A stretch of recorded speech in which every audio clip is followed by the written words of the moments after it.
आज हम भूकंप के कितने प्रकार होते हैं उसके बारे में बताने जा रहे हैं। भूकंपीय तरंगें 3 प्रकार की होती है। पी वेव्स प्राथमिक तरंगें अत्यंत तीव्र गति से 8 किलोमीटर पर सेकंड से ये तरंगें धरती के अंदर ध्वनि तरंगों के प्रभाव की तरह किसी माध्यम ठोस गैस तरल से होकर कहीं भी पहुंचने में समर्थ होती है। इन्हें अनुलंब तरंगें अथवा स्पीडन तरंगें भी कहते हैं। एस वेव द्वितीयक तरंगें, इन्हें अनुप्रस्थ तरंगें भी कहा जाता है। ये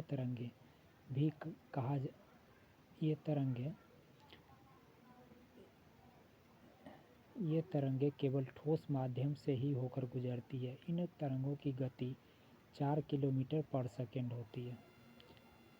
एल वेव्स, ये तरंगें ठोस माध्यम से गुजरने वाली विनाशकारी तरंगें हैं। इनकी गति 1.5 से 3 किलोमीटर पर सेकेंड है। इन्हें धरातलीय तरंगें या दीर्घ लंबी तरंगें भी कहते हैं। इन तरंगों की खोज का श्रेय एच.डी. लव को जाता है, जिनके सम्मान में इन तरंगों को लव वेव भी कहा जाता है।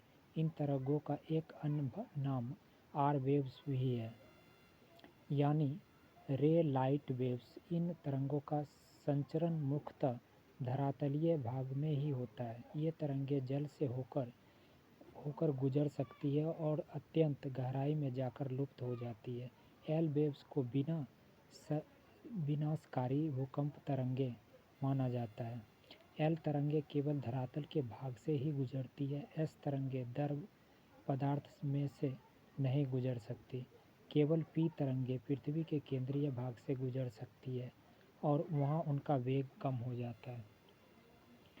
सभी भूकंपीय तरंगों का वेग अधिकतम घनत्व वाले पदार्थ में से होकर गुजरने पर बढ़ जाता है, जबकि कम घनत्व वाले पदार्थों में से होकर गुजरने पर घट जाता है।